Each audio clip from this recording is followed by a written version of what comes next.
होली में नचले पत्थर की नागिन जैसन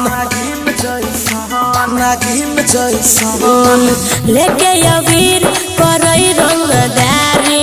छौरा देखाबै छै मोट पिचकारी कहै छै गे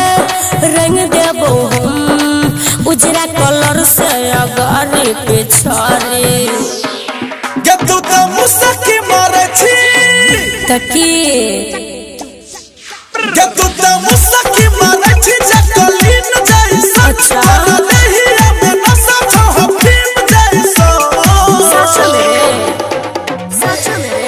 होली में नचले पत्थर की नागिन जैसन होली में नचले पत्थर की नागिन जैसन तो तू नाच रे सन्नू कुमार। फागुन महीना चढ़ गई है छोड़िया कनक सब बिगड़ गई है फागुन महीना चढ़ गई है छोड़िया कनक सब बिगड़ गई है आलू चॉप चाउमीन आलू चॉप बर्गर खा के पहले से ज्यादा पसर गई है कमर हिला के दिल धड़का के नखरे दिखा के गोई पगला के और क्या पहले से ज्यादा बिगड़ गई है कच कच आँख छोरा मारे छारे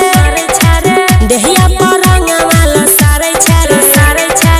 छोरा दीवाना लागे खुद से बेगाना लागे लहंगा पकड़ कल सारे छारे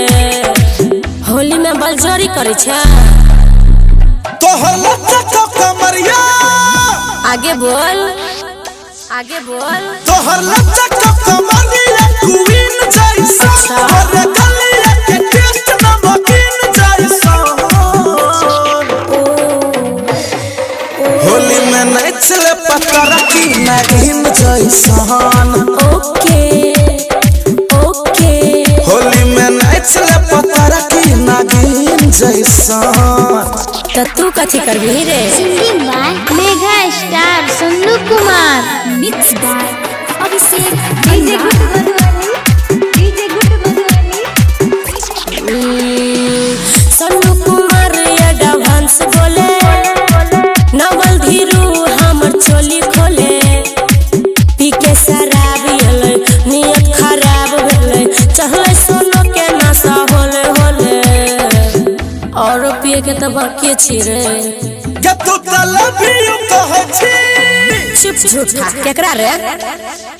के तू त लव यू कहै छी फिल्मी सीन जैसन अच्छा। तू त कैमरा में लागै छी हीरोइन जैसन ओह माय गॉड होली में नचले पत्थर की नागिन जैसन तू कमर हिला ले होली में नचले पत्थर की नागिन जैसन